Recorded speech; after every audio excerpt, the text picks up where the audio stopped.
FM. The night comes alive with Gramophone.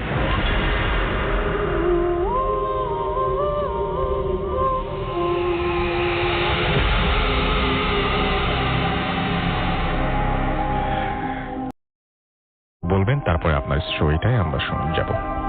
Hello listeners, this is Zahin Hassan Khan from Mahakali and I'm here with my dad.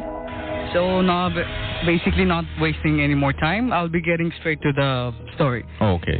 আচ্ছা ভাইয়া, তো স্টোরিটা actually আমি আপনাকে যে প্রথমে যেটা বলেছি ভাইয়া, যে স্টোরিটা অ্যাকচুয়ালি একটা আমার লাইফে বা আমাদের সবার লাইফে একটা বড় problem which is very questionable and which has basically no explanation, at least to us.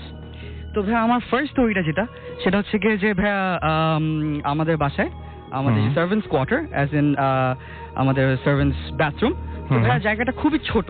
আচ্ছা, তো ওই ছোট জায়গায় সেদিন পার্টিকুলারলি আমার খালারা, আমার খালার দুই পিচ্চি অ্যান্ড কি বলে আমরা সবাই আমাদের ড্রয়িং রুমে বসে আড্ডা দিচ্ছিলাম ভাই। তো ওই সময় হঠাৎ করে ভাই কোথা থেকে আমি জানি না, আমার ওই কাজে মেয়ে হঠাৎ করে একটা তাবিজ নিয়ে আসলো। আচ্ছা, তো এখন তাবিজ দেখে ভাই আমরা সিরিয়াসলি একটু শকড হয়ে গেছি যে হঠাৎ মানে ও বলতেছে যে বাথরুমের মাঝখানে সেই তাবিজটা পেয়েছে। আচ্ছা, যেই বাথরুমটা সে একটু আগে মুছে গিয়েছিল পুরো বাথরুমটা। আচ্ছা, তো হঠাৎ করে সে মুছে টুছে এসে আসার পর সে এই তাবিজটা দেখতো। তো এখন my dad being a curious fellow, তো সে এই মানে তাবিজটার ভিতরে যে ওয়্যাক্সের ভিতরে যে মোমটা, তো ওইটার ভিতরে একটা পেজ আছে, মানে সবসময় সব তাবিজে থাকে। তো আব্বু ওইটা আর কি খুঁজে এখন মানে সে দেখবে যেটা কি আছে ওটার ভিতরে কি লেখা, but what could be there. And then bro আব্বু ওইটা বের করলো, বের করে এন্ড আমি actually getting goose bumps right now saying this that ভাই ওখানে আমার নাম, আমার বাবার নাম, আমার মায়ের নাম এবং আমার খালার নাম খুব ভালোভাবে উল্লেখ করা ছিল। এন্ড ওটার পরে ভাইয়া আমরা দেখতে পাচ্ছি যে এটা বাংলা ভাষায় লেখা, কালো কলমে কালো কালিতে বাংলা ভাষায় লেখা। তো যখনই আমরা পড়তে যাচ্ছি জিনিসটা দেখা গেছে যে না, ইটস নট বাংলা, এটা অন্য কোনো ল্যাঙ্গুয়েজ, অন্য কোনো রাইটিং, এভরিথিং। পড়ার সময় ঝামেলাটা হচ্ছে। হ্যাঁ, সো এটা পরে যে আমাদের নামের পরে যে এতগুলা লেখা মানে কিসে আল্লাহ জানে, তো ওইটা আমরা পড়তে পারছি না। So it was very very scary to us. তো আম্মু এটা মানে বেশি সময় নষ্ট না করে ভাই পরের দিনই এটা আম্মু একজন যে হুজুর, একজন মানে আম্মুর মহিলা হুজুরের কাছে উনি যায় এই ধরনের বিষয়ের প্রবলেমসগুলো সলভ করার জন্য। তো আম্মু ওনার কাছে গেল, তো উনি এই জিনিসটা দেখে উনি বললো যে তোমার বাসায় আমাকে যেতে হবে as soon as possible. তো উনি পরের দিন আমাদের বাসায় আসলো, এসে উনি বললো যে ঠিক আছে, তোমাদের বাসা যেহেতু আগে বন্ধ করা হয়নি, বলে রাখা ভালো যে ভাইয়া we are staying in this house for like about 4 to 5 years, 4-5 বছর ধরে আপনারা একটা বাসাতে আছেন। আর আমাদের বিল্ডিংটাতেও দেখা গেছে যে অনেক ধরনের প্রবলেম আছে, আমাদের ফ্ল্যাট ওনারসরাও অনেক ধরনের প্রবলেম ফেস করছে, আমাদের গার্ডরাও, ড্রাইভাররাও যারা থাকে আর কি রাতের দিকে, তারাও অনেক ধরনের প্রবলেম তারা ফেস করছে। ওটা আমি আইল be coming to that letter. So যেটা বলছিলাম ভাইয়া, ওই মহিলা যে হুজুর উনি আসলো, এসে বললো যে তোমাদের ঘর যেহেতু বন্ধ করা হয়নি আগে, তোমাদের ঘরটাতে আসলে মিলাদও পড়ানো হয়নি, which is true.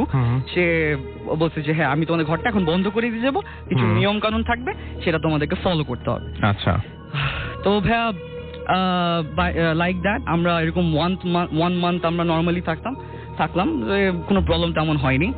So 1 month পর ভাইয়া উনি এসে বলে, মানে উনি এসে she said the most disturbing thing to me is যে এটা কি, উনি কি বললো এটা। তো ভাইয়া উনি বললো যে একটা তো নিয়ে গেছে। তো উনি ভাই আমি আপনাকে একটু বলি, সেটা হচ্ছে কি উনি বাসাটা যে বাঁধ দিয়েছিল, মানে বাসা বাঁধ মানে বাসাটাকে বন্ধ করে দিয়েছিলেন এবং যে তার কাটা 3 থেকে 4 ইঞ্চের ভাই, 3 থেকে 4 ইঞ্চের মোটা তার কাটা আমাদের বাসার 4 গজাল বলে বোধহয় এটাকে। তো 4 কোণায় 4টা এরকম উনি গেঁথে দিয়েছিল গার্ড দিয়ে। তো উনি 1 মাস পর এসে উনি আমাদেরকে বলছে যে একটা নিয়ে গেছে। তার মানে এই জিনিসটা আমি এই জায়গাটা একটু আসতে চাই, সেটা হচ্ছে যে আমি অনেক স্টোরি শুনেছি, বাট এটা খুব ইন্টারেস্টিং লেগেছে আমার কাছে এই জন্য যে সেই হুজুর যখন ফেরত আসলেন 1 মাস পরে এবং তাকে ডাকতে হয়নি, তিনি নিজের উদ্যোগে এসেছেন এবং তিনি এসে দেখলেন যে 4টা গজাল যে তিনি পুঁতে গিয়েছিলেন তার মধ্যে থেকে একটা কেউ নিয়ে গেছে। কেউ নিয়ে গেছে বলতে উনি যেটা আমাদেরকে পরবর্তীকালে বললো, যেটা হচ্ছে কি যে যেই জিনিসটা কি ওই তাবিজটা যে আমাদের ফ্যামিলিকে কোনো প্রবলেম করার চেষ্টা করছিল বা কোনো somehow wanted to hurt our family, so that thing is very very powerful. আর উনি যেই হুজুরটা ওনার ক্ষেত্রে এই পাওয়ারফুল জিনিসটাকে ডিফেন্ড করা পসিবল না। আচ্ছা, উনি যেটা বলেছে যে এটা আমার পক্ষে সম্ভব না, তো আমাদেরকে আরেকজনের কাছে যেতে হবে যে একটু আমার থেকে এই কাজগুলো আরো ভালো মতো বুঝতে পারে আর এই জিনিসটা তোমাদেরকে হেল্প করতে পারে। So this was one of my stories, and there was one more story that I went through. আচ্ছা, এই যে প্রবলেমগুলো আপনাদের বাসায় হয়, এই প্রবলেমগুলো কেন হয় আসলে? হ্যাঁ, প্রবলেমটা কেন হচ্ছে যে আমাদের যে এরিয়াতে থাকি এরিয়াতে 5 থেকে 6টা বিল্ডিং। তো ওই বিল্ডিং এ যে ওর ল্যান্ড ওনারসরা ওরা হচ্ছে কি 2 ভাই 1 বোন, ওই সবগুলো ল্যান্ড ওনার যারা। তো এখন ওই 2 ভাই 1 বোনের থেকে একজন সুইসাইড করেছিল ওই এরিয়াতে, ওই পার্টিকুলার এরিয়াতে। আচ্ছা, আর আমাদের ওই এরিয়া থেকে আমরা পরে কথাবার্তা বলে অনেক কিছু শুনতে পেরেছি। দ্যাট ইজ দ্যাট ওই সুইসাইডটার পর থেকে ওই পার্টিকুলার এরিয়াতে এই প্রবলেমস গুলো অনেক হচ্ছে, যে আমাদের বিল্ডিং এর প্রবলেমস বা আমাদের পাশের বিল্ডিং এর প্রবলেমস বা আমাদের ওখানে একটা ব্যারেন ল্যান্ড আছে ওইখানেও আমাদের দেখা গেছে অনেক ধরনের প্রবলেম চলছে। তো আমি একটা প্রবলেম বলি, সেটা হচ্ছে যে ভাই আমাদের গার্ডস রুমের ঠিক পাশে, তো মানে ওয়ালের মানে আমাদের বিল্ডিং এর পাশে ওই ব্যারেন ল্যান্ডটা আর কি। তো এখন গার্ড সে ওই দিন মোস্ট প্রবাবলি একাই ঘুমিয়েছিল। তো একাই ঘুমানোর পর সে মানে সকাল মানে আমাদেরকে পরে বলছে যে এরকম রাতের বেলা ঘুমিয়ে আছে রাত 3টা বা 3:30টার দিকে, যেই সময় অ্যাকচুয়ালি এই ভূতের জিনিস সব হয়। তো ওই সময়টাতে উনি ঠিক ওয়ালের পাশ থেকে মানে বোঝা যাচ্ছে বিল্ডিং এর পাশে, বিল্ডিং এর বাইরে থেকে উনি কান্নার আওয়াজ পাচ্ছে। উনি মানে আমাকে বাঁচাও এরকম ভাবে, মানে অনেকে মানে কেউ মনে কাউকে মেরে ফেলতেছে এরকম ভাবে। তারপর দেখা গেছে অন্য কোনো দিন গান শুনতে পারতেছে, হিন্দি গান বা মানে রাত 3টার সময় ওই জায়গাটাতে কোথা থেকে এই ধরনের জিনিসপত্র আসে। হ্যাঁ, তো এই প্রবলেমস গুলো ওনারা ফেস করেছে। আর আমাদের ছাদে কিছু প্রবলেমস হতো। ছাদে যে একটা প্রবলেম আমার বাবা মা, সেগুলো আমরা একটু পরে আসছি। আমি একটু চলে যাই আপনার বাবার কাছে। হ্যাঁ, এবং তার কাছে তারও স্টোরি আছে, সেই স্টোরিও আমরা একটু শুনতে চাই এবং অন্য বিষয় নিয়ে আলোচনা করতে চাই। তার আগে একটু আমরা SMS-ও পড়তে চাই। আমাদের এখানে দেখতে পাচ্ছি অনেকে SMS করছেন আমাদেরকে। ইমন আমাদের SMS করেছেন, কেমন আছেন, আমি ভূত এফএম-এর একজন বড় ফ্যান, তাই লিখেছেন তিনি। এবং আমাদেরকে লিখেছেন দেখতে পাচ্ছি এখানে সৌমেন যশোর থেকে, এবং আমাদেরকে দেখতে পাচ্ছি হিমেল পান্ডে গুলশান 2 থেকে লিখেছেন এবং তিনি আমাদের সাথে শুনছেন 1 মান্থ পরে। ওয়েলকাম ব্যাক হিমেল, এবং আশা করছি এখন থেকে আবার আপনাকে পাবো।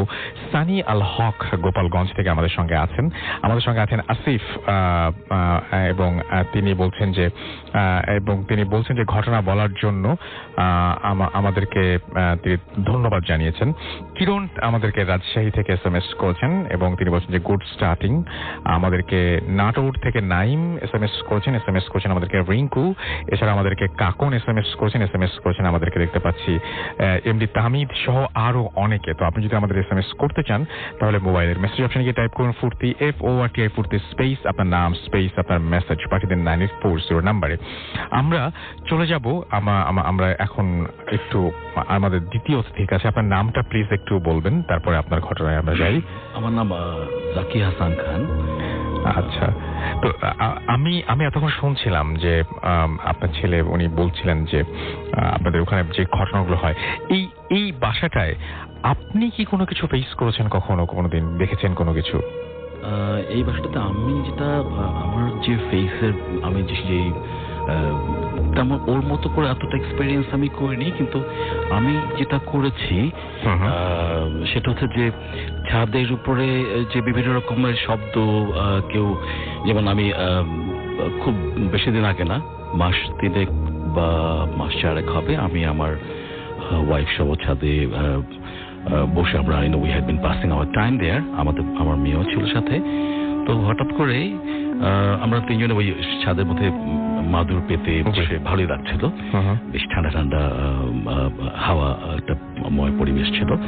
তো হঠাৎ করেই দেখা গেল যে মাটির হাড়ি ভাঙলে জোরে আছড়ে ফেলে দিলে যেরকম একটা শব্দ হয়, এমন একটা শব্দ ছাদের যে জায়গাটাতে আছে পানির যে রিজার্ভারটা আছে ওই কর্নার থেকে, মানে পানির ট্যাঙ্ক যেটা বলা হয়, সেই কর্নার থেকে একটা শব্দ আসলো, যেটা অস্বাভাবিক, কারণ আমাদের বাসাটা হচ্ছে 7 তলা, হচ্ছে ছাদটা, এরকম একটা শব্দ হওয়ার কথা নাই।